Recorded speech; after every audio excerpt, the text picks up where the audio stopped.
अच्छा जी, खीरा हमारा फुल स्विंग में अल्हम्दुलिल्लाह। इसके ऊपर फ्लावरिंग बहुत ज़्यादा है। बहुत सख्त ज़रूरत है गोडी की, क्योंकि अभी हम तोरी साफ़ कर रहे हैं, फिर करेला करेंगे, फिर खीरे की तरफ आएँगे। इसमें हमारा जो तीला होता है उसका बड़ा सख्त आया था अटैक, जिसके लिए हमने कॉन्फिडर यूज़ किया था। माशाल्लाह अगर आप फ्लावरिंग देखें तो बेहतरीन है। इस फ्लावरिंग के लिए अगर आपको फीमेल ज़्यादा फ्रूट चाहिए तो इसके लिए आप ज़्यादा से ज़्यादा टेकामन मैक्स, बोरान, इज़ाबियान और एनपीके का इसके ऊपर स्प्रे करें। स्वात एग्रो का न्यूट्री एक्टिव के नाम से एक स्प्रे आता है। उसके अलावा एक हेडलैंड मल्टी एक स्प्रे है जिसमें बोरान, जिंक, कैल्शियम, मैग्नीशियम सारा कुछ होता है, उसके स्प्रेज़ करें। और उससे आपकी जो फीमेल फ्लावर्स होते हैं उसमें बहुत ज़्यादा बूस्ट मिलता है। क्योंकि सेल्फ पॉलिनेटेड होता है, इसको मक्खी मच्छर की इतनी ज़रूरत नहीं होती।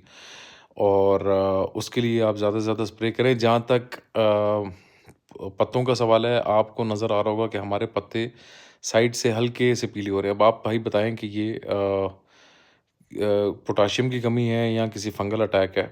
और हम लोग आपको अगली वीडियो में ज़रूर बताएंगे कि क्या था और इसके लिए हमने क्या इकदामात किए। सो खीरे के लिए आप रब्ता कर सकते हैं।